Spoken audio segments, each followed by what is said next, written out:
Hey, what's going on, all two of my viewers? So, today I'm going to spend some time. This is going to be a bit of a longer video because I'm going into um, a number of slides, but it's all around discovering personality, which was a mini course by Dr. Jordan Peterson, and really shed some light on why we're different, in what ways we're different, and how this contributes to better understanding of people and helps us better navigate the world. So we'll kind of get into all of that today. Um, for me, this really resonated because it provides a solid framework through which to view human diversity. There's a lot of ways to categorize people, and there's horoscopes, right? Every month out of the year. Then you have like the Chinese zodiac, which is 12 years, it's annual, and you have 12 years, and people are supposed to be a certain way each year based on their zodiac. There are so many books out about various ways to categorize people.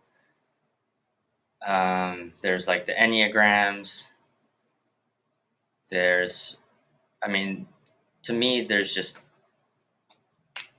it would be very difficult, almost impossible to understand all of them.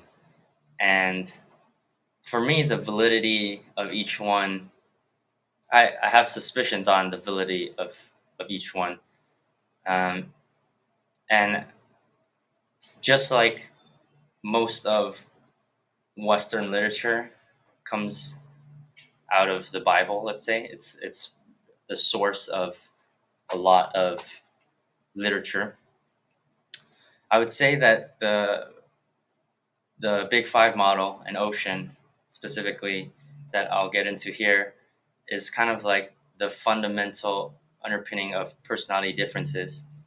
And from that, you can mix and match, and people use it to come up with enneagrams and all that good stuff. But at its basis, it's just variations of the Big Five model.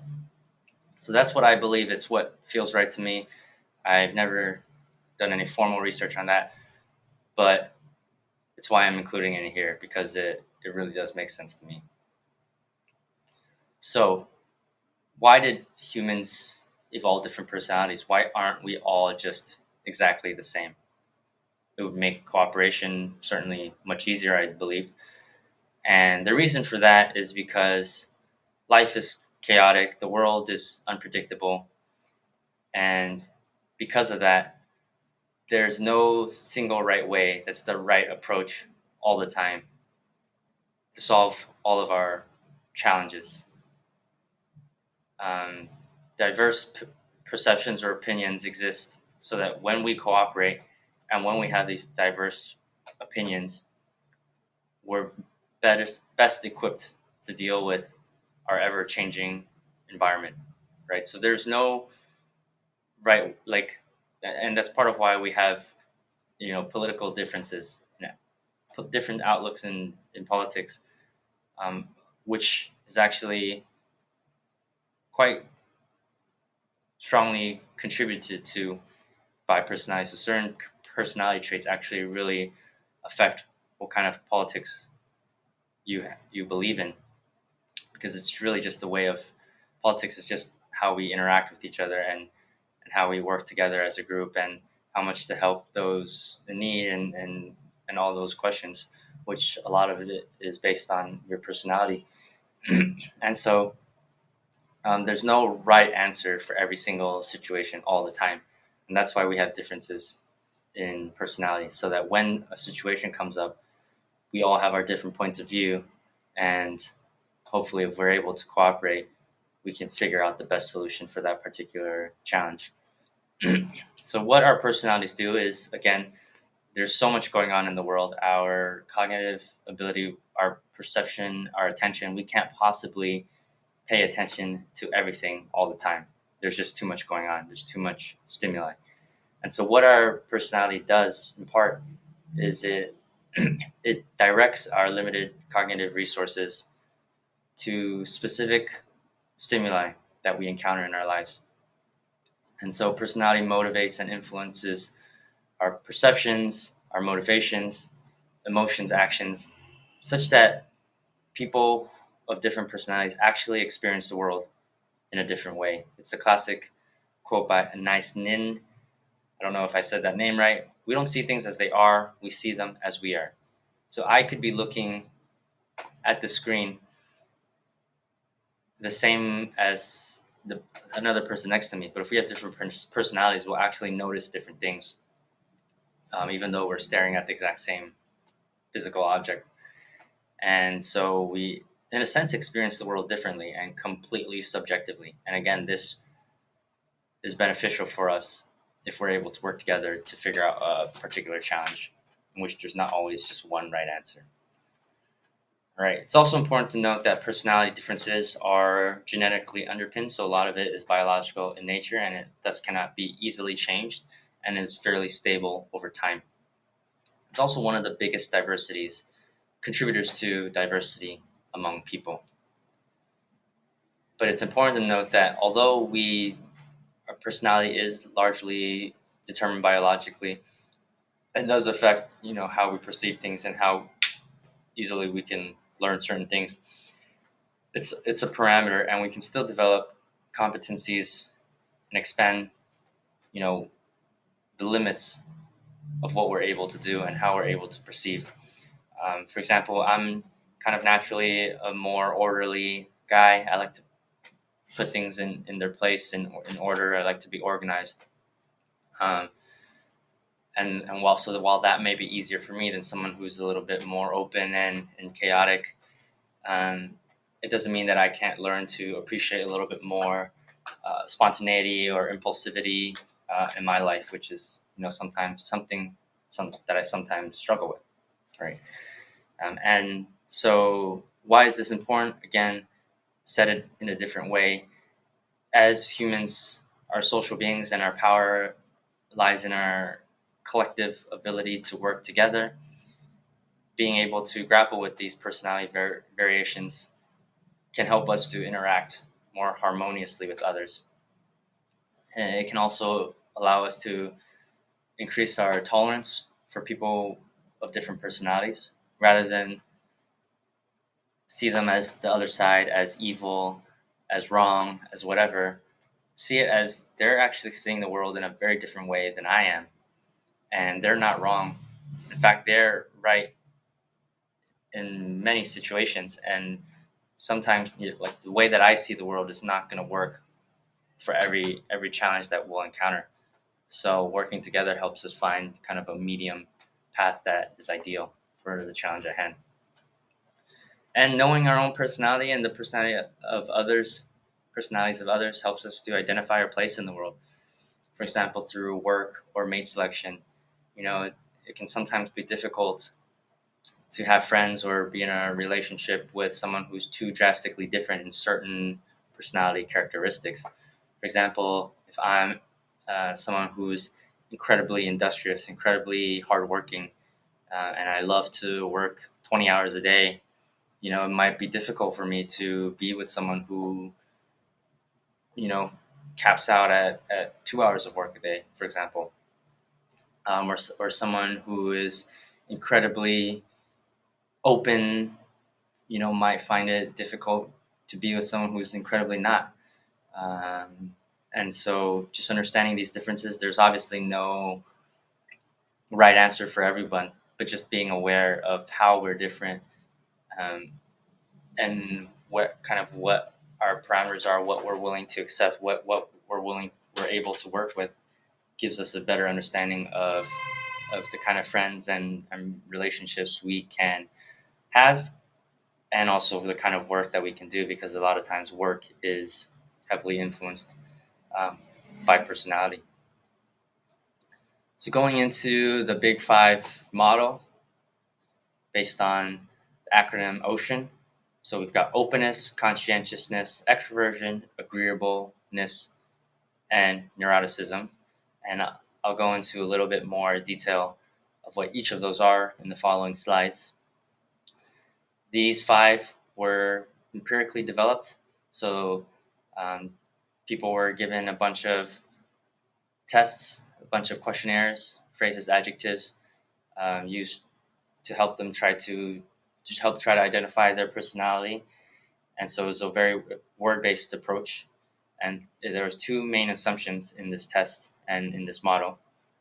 One is that over the years, we're assuming that language has evolved to be able to cover the major differences in personality, and has evolved to cover the major sources of both commonality and variation in humans. So, using language, we can determine personality differences. That's one of the main assumptions. And 2, people have enough self awareness and know enough about themselves to be able to report their personality with some accuracy using, again, these series of questions, phrases, and adjectives. All right, so it's very word based. Some factors that support the validity of this model is that it is scientific in approach. It's, they've interviewed and done this for so many people. I don't know how many, so I'm not going to make up a number, but it's a scientific approach. So they didn't start with some personality traits that they wanted people to fit into. It's like they gave this, and then they identified the main areas in which people were different, let's say. This model also is applied cross-culturally. It's applicable to many people and accounts for a lot of other psychological concepts. This is the idea that I was talking about. So, for example, there you hear of different terms like grit, and that's really just another word for what they already have, conscientiousness, and kind of some of these other things that we hear about, other ways to categorize people, and they're just different variations of these personalities, and then they just use a specific type of individual but it's based in differences in personality, because these five factors they vary fairly independently. So you can have someone who's high in the first 4 and low in the last one. Someone who's high in all 5. They vary independently, and so you come up with a lot of complexity, a lot of diversity, because you have five factors that are all changing more or less independently. So there's a lot of combinations of scores, and form a multitude of personalities that exist within the human species. And again, these differences have a lot of implications in society, in our social interactions, in our political leanings, all this good stuff. So it's important. That's what I'm saying. All right. The first O, so that's openness. And openness is broken down into openness and intellect. And openness is basically creativity and interest in aesthetics. So creativity, we kind of know that as the ability to generate something new and novel, never before seen. Some people love to be creative and make things, but true creativity is really like coming up with something that's never been done before, which is quite difficult. There's very few people who are truly, truly creative. And again, this is kind of more the scientific definition in terms of how it's used in terms of this model versus just people who have a creative energy, who have a desire to draw or to paint. For example, I have a creative energy as well to make things, but that doesn't mean I'm creating anything new at all. It's always just been done before, or it's uniquely mine, but it's not like some groundbreaking new concept. Interest in aesthetics, so that's just being able to appreciate beauty and notice and appreciate beauty in all things: nature, art, music, poetry. Again, this is the part where there's needing a creative outlet, which is different from true creativity, and tending to get lost in thought. Then we have intellect. So intellect is related to intelligence and interest in ideas. So IQ is currently the most reliable measure of intelligence, and that is your mental processing speed, how well you're able to formulate ideas, number of abstract variables your brain can manipulate at one time, your ability to learn. And it's important to note that the more egalitarian society becomes, the more IQ differences should be determined by biological rather than social, economic, or political factors. So we want people's intelligence to be biological versus like to have some genius, be hindered because he or she was born in some environment that did not allow that intelligence to thrive, and we lose out on someone who could potentially have invented or discovered or done something amazing because he or she wasn't in the position to do so based on life circumstances. We want everyone to have a chance, have an equality of opportunity to make manifest their innate talents, let's say. Interest in ideas, again, this is also part of intellect, and this it's kind of like it sounds. Enjoying solving problems, reading difficult material, having deep conversations, using a rich vocabulary. So that's openness. Next, we've got conscientiousness. So that's separated into industriousness and orderliness. Industriousness is basically just being hardworking, um, carrying out plans, getting things done, finishing what started, not postponing, staying focused, avoiding distractions, right? Working hard. Orderliness is like keeping things tidy. So being bothered by messy things, wanting details, being detail oriented, liking routine, liking rules. Pretty self-explanatory there. Conscientiousness is related to disgust, sensitivity, which is a negative emotion that helps to protect us from parasites and pathogens to keep us alive. But we can also feel disgust towards other people or other people's behavior. So, as an example, Hitler was famous for his kind of cleanliness metaphors when he was speaking of the Aryan race and how the Jewish people were dirty or were rats or, kind of disgusting in a way. And the reason for that is this disgust sensitivity that's related to conscientiousness, which is also related to conservative ideas of wanting things to be segregated, to be organized, have borders, um, to keep things clean, let's say. And on another note, obsession with detail. So this part of orderliness, being obsessed with detail, can help conscientious people be really good at implementation, but it might get them too bogged down in the details to be aware of the bigger picture. So in a business, in any human endeavor, let's say, it's important to have both conscientious and open people, because open people can kind of see the big picture. They're interested in philosophical ideas, in seeing the vision. They might have a high intellect, a high intelligence.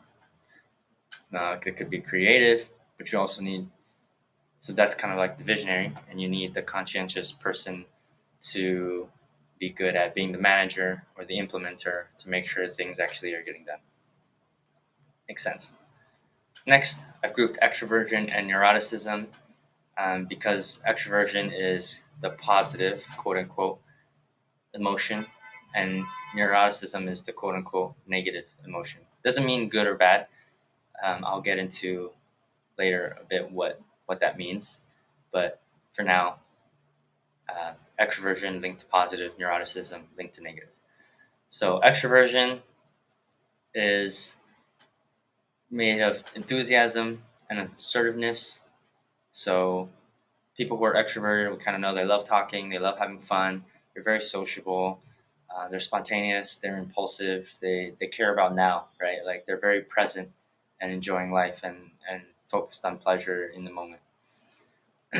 Those low in extroversion are more reserved, they're more quiet, they're more inhibited, right? They keep to themselves more. So enthusiastic people, hey, they talk to everyone, they make friends easily, they warm up, they're very expressive, have fun, laugh a lot. Assertive people kind of take charge, they have a talent for influencing others. So that's extroversion. With neuroticism, there's withdrawal and volatility. So withdrawal is your tendency to freeze. So you feel depressed a lot, you have a lot of worry, a lot of doubts, a lot of fears, easily threatened or discouraged. With volatility, this is reflects person's sensitivity to defensive aggression. So they're very they get defensive very easily, and so they get very touchy or moody, and or they're very likely to hyper respond, let's say, to situations with anger, frustration, or annoyance. They blow up easily. That's neuroticism. So one with neuroticism, one with volatility, it's more like anger. It's more aggressive with their emotion. Whereas withdrawal, it's more like sadness, doubts, fears, discouragement, depression, stuff like that. So what are emotions? And so this is going to explain a little bit, help to explain extroversion and neuroticism as negative or positive emotions in a bit. So most of us like to believe that we're these autonomous, intelligent, rational people, um, but really we're not, right? We're very emotional. We're very affected by our environment, our circumstances, our history, all that stuff. And so, with that in mind, it's important to note that emotions basically are the force of life. The history of our lives and of our species is really the history of our emotions. It's almost always about how we feel and not what is objectively going on. So, what is an emotion? Emotion is a complex physiological response. So, it's composed of three distinct components. There's an experience, there's a subjective experience, some kind of physiological response, and some, which is the hormones or neurotransmitters and all that good stuff going on in our bodies, and then some kind of behavioral or expressive response. So expressive, like if I'm happy, I smile, or if I'm angry, I punch something. That's a behavioral response. So emotions are basically what happens when we compare our environment to our expectations, right? We have some preconceived notion of what's going on, and something happens. We make some kind of story about it, and some emotion comes up.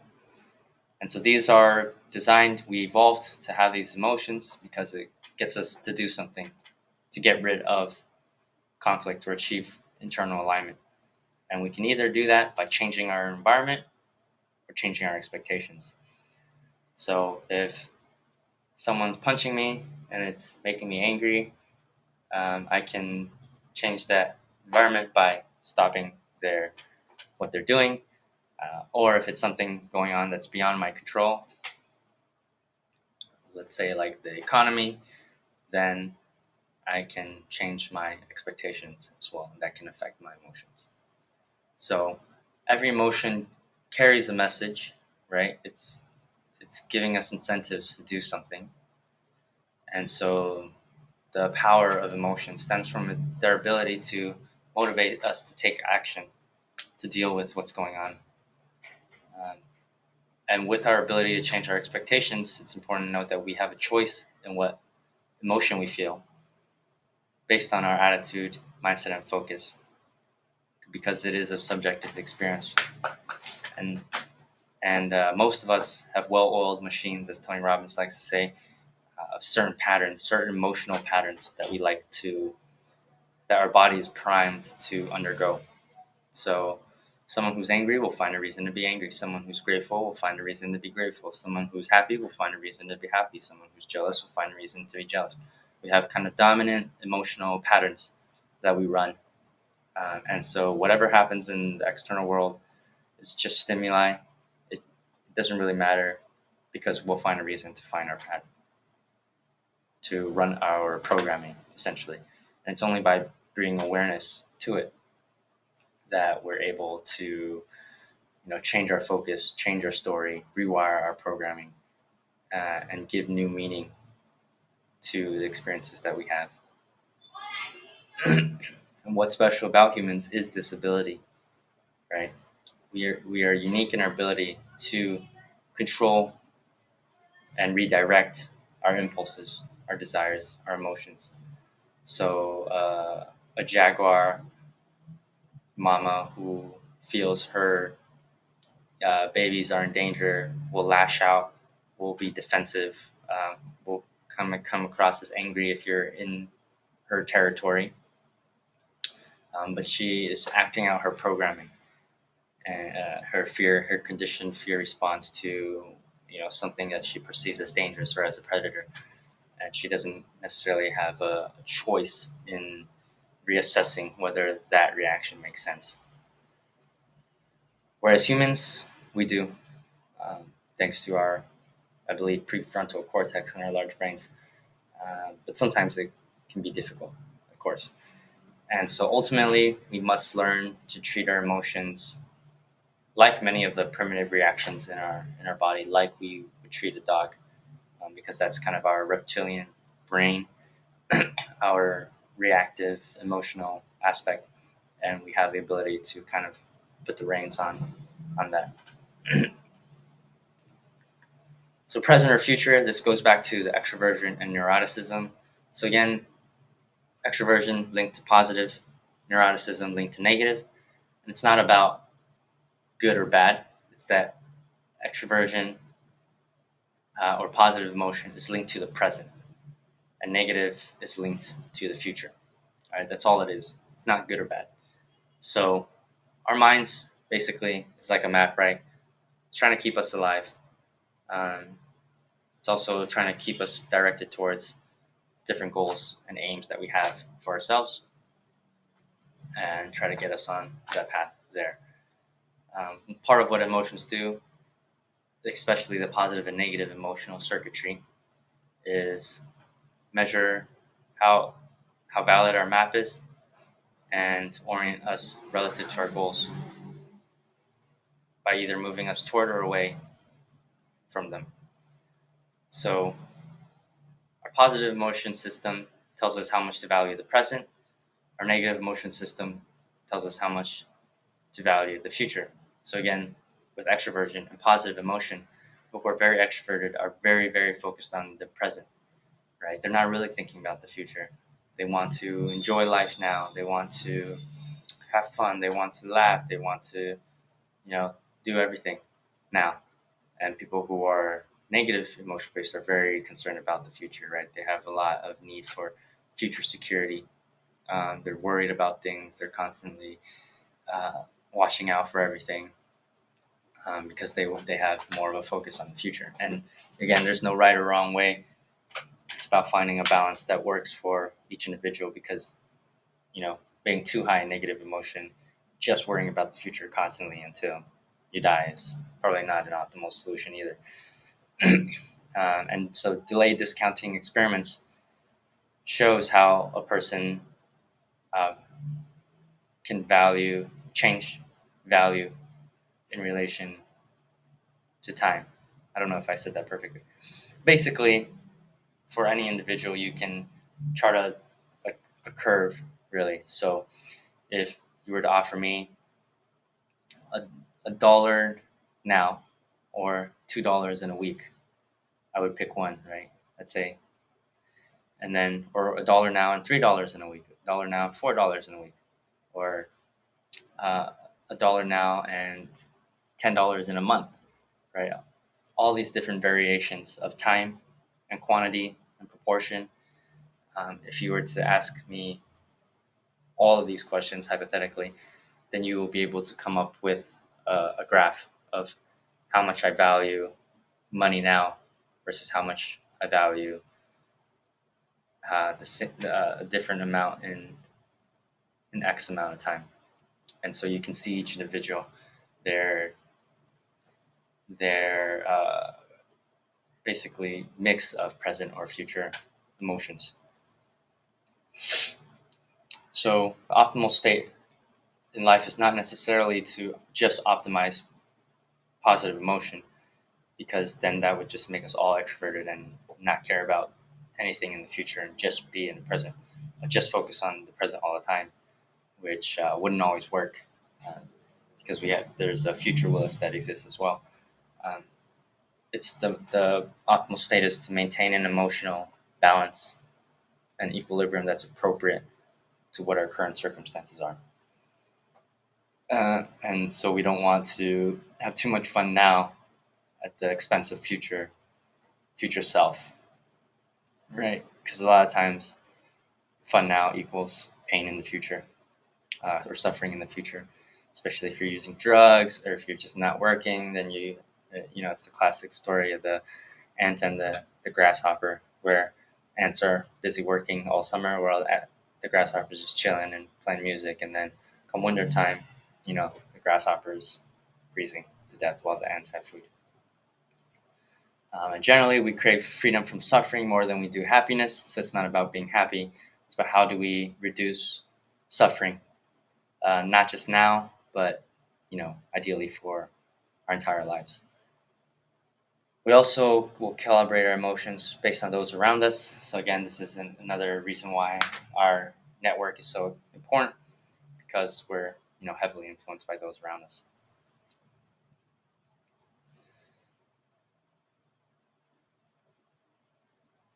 So before pain, there's some people who experience a lot of anxiety, and this is tended to be high with neuroticism. So depression and anxiety disorders are common with people with high levels of negative emotion with neuroticism, and we can treat. And again, it's the body's defense mechanism, rather than have you experience pain by being bitten by a snake. It's better for the body to just be afraid of everything all the time. Oh my God, there's going to be a snake um, all the time. That way you'll be aware and never get bitten, ideally. Uh, and so how you can kind of reduce anxiety and depression is to encourage manageable life improving tasks with voluntary active exploration. So you kind of gradually expose that individual to snakes. And I need to work on this with spiders, because I do have some fear of spiders. Not that I fear them all the time, or if I see one, so at some point I probably need to gradually have some voluntary active exploration with spiders, let them crawl on me and stuff, to get rid of that ignorance and have that conditioning to learn not to be afraid of them. All right, just a couple more slides. I know this is a long one. Agreeableness.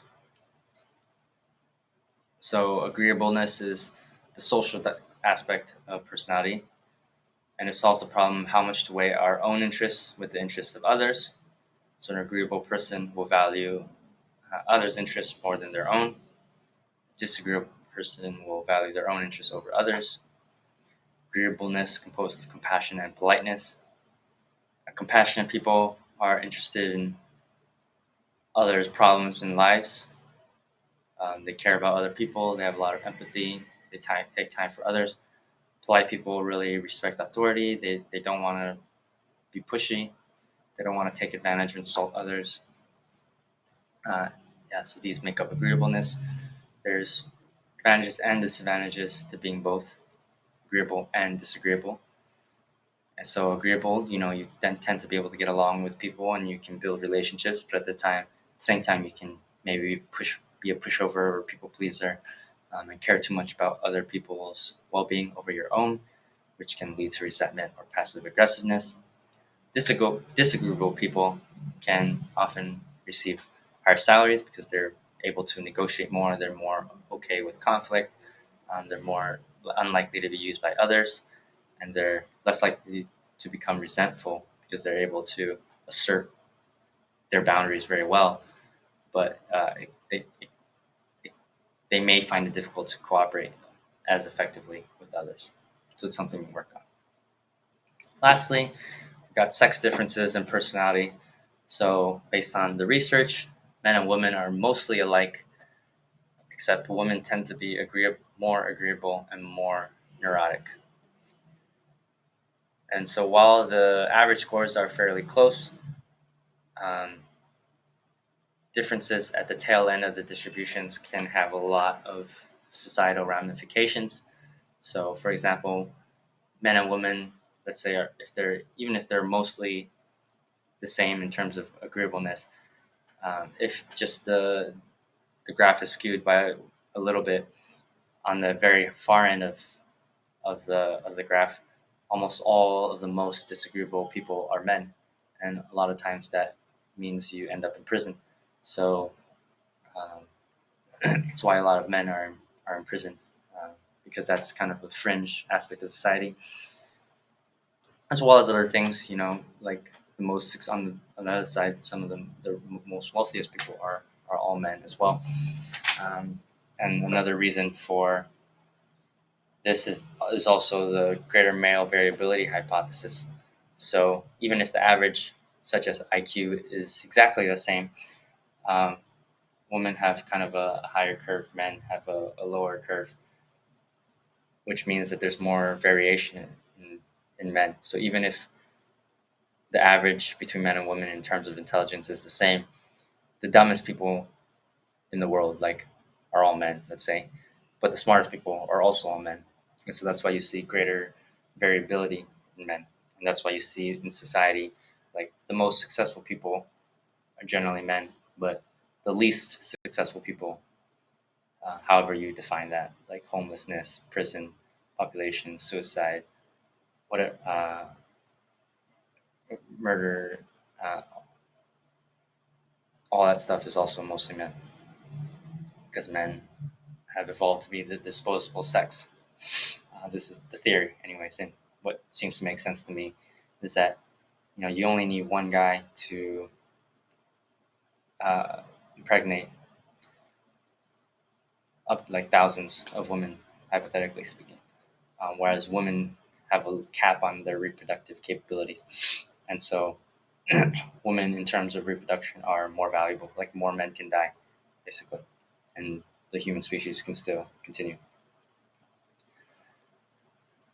There's more diversity within different groups, such as men, women, race, ethnicity, all that stuff, than between them.